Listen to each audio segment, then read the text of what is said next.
Assalamualaikum warahmatullahi wabarakatuh.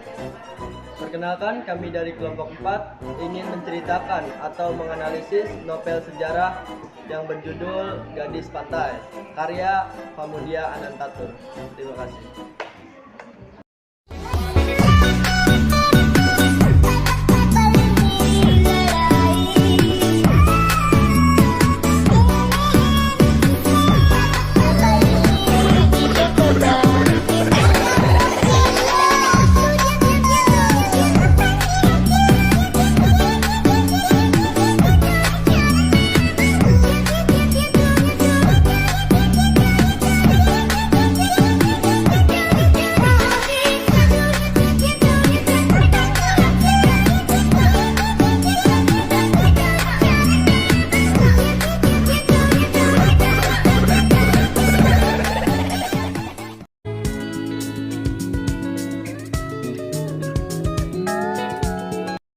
Halo guys, perkenalkan saya Nur Halimah. Saya akan menceritakan latar belakang dari novel sejarah yang berjudul Gadis Pantai.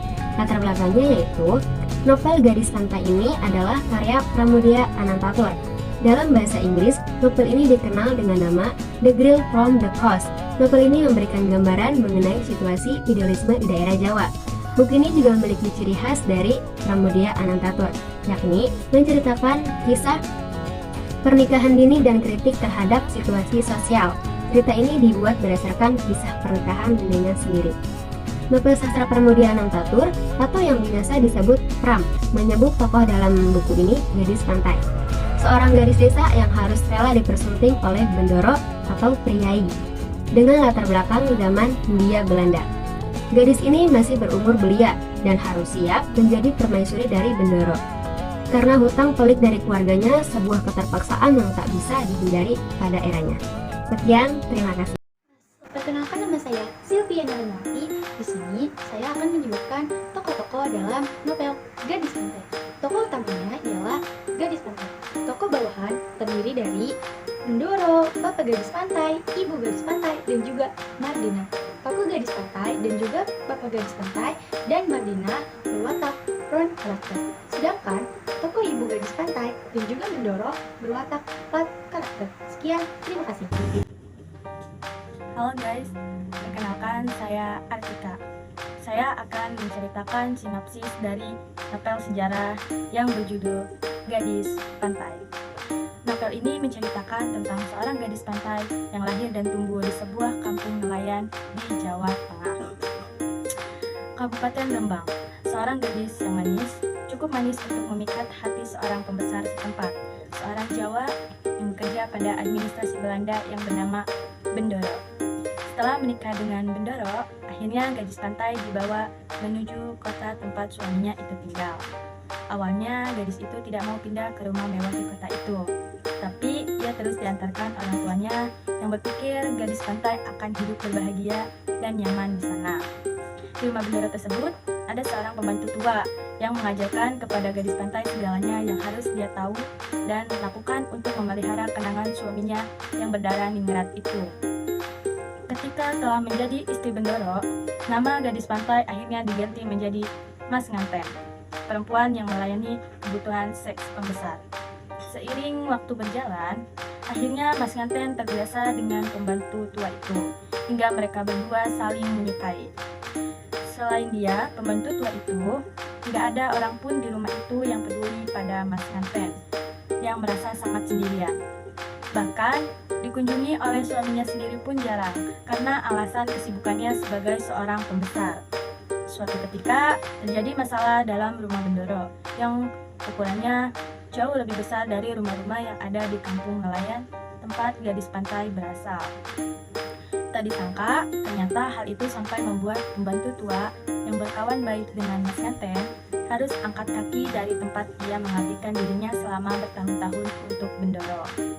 Semua itu bermula ketika pembantu itu mengkritik anak-anak yang ada di rumah karena kesalahan yang telah mereka lakukan. Setelah kepergian pembantu tua itu, pembantu berikutnya ternyata jauh berbeda dengan pembantu sebelumnya. Ia adalah Mardina, seorang pelayan baru. Dia anak seorang juru tulis dari kota. sikapnya berani kepada gadis pantai.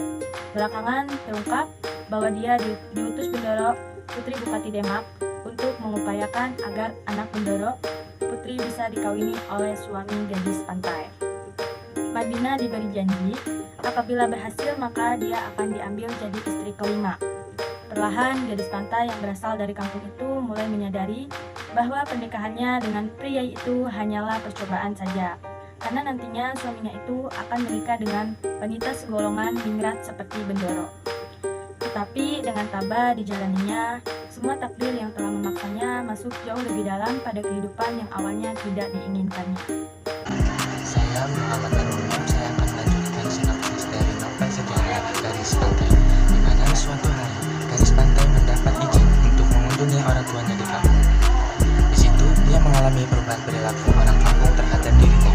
Dia dianggap Bendoro, dia bukan orang kampung lagi. Itu merupakan hal yang sangat menyedihkan dan menyakitkan buat Gadis Pantai. 3 tahun berjalan, usia pernikahan Gadis Pantai dan Bendoro. Akhirnya ia dikaruniai seorang buah hati yang sudah sangat dinanti-nanti oleh orang tua Gadis Pantai, tapi tidak untuk Bendoro atau suaminya sendiri. Namun nasib buruk masih setia mengiringi kisah hidup Gadis Pantai.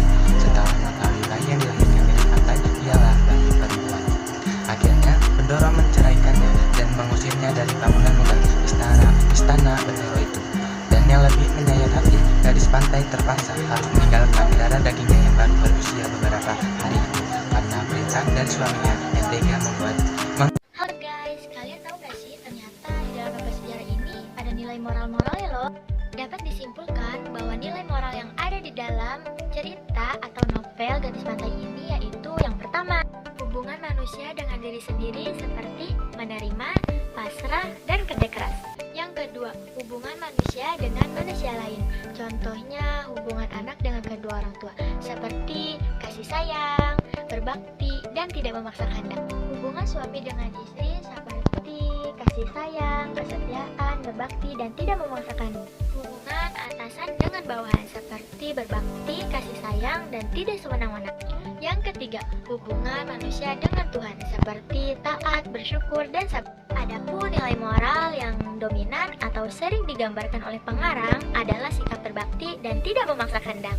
Halo guys, kalian tahu gak sih di dalam novel Gadis Pantai ini ada pesan moral dan pelajaran yang dapat kita ambil loh. Pesan moral yang dapat kita ambil dari novel Gadis Pantai ini yaitu kita harus menjadi seseorang yang bijaksana yang mampu memikirkan segala sesuatunya dengan baik.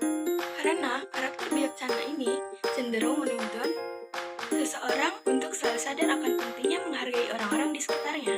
Pelajaran yang paling mudah diambil dari novel Gadis Pantai yaitu tidak boleh membeda-bedakan sesama manusia, sebab manusia memiliki derajat yang sama di mata Tuhan. Sekian, terima kasih, bye-bye.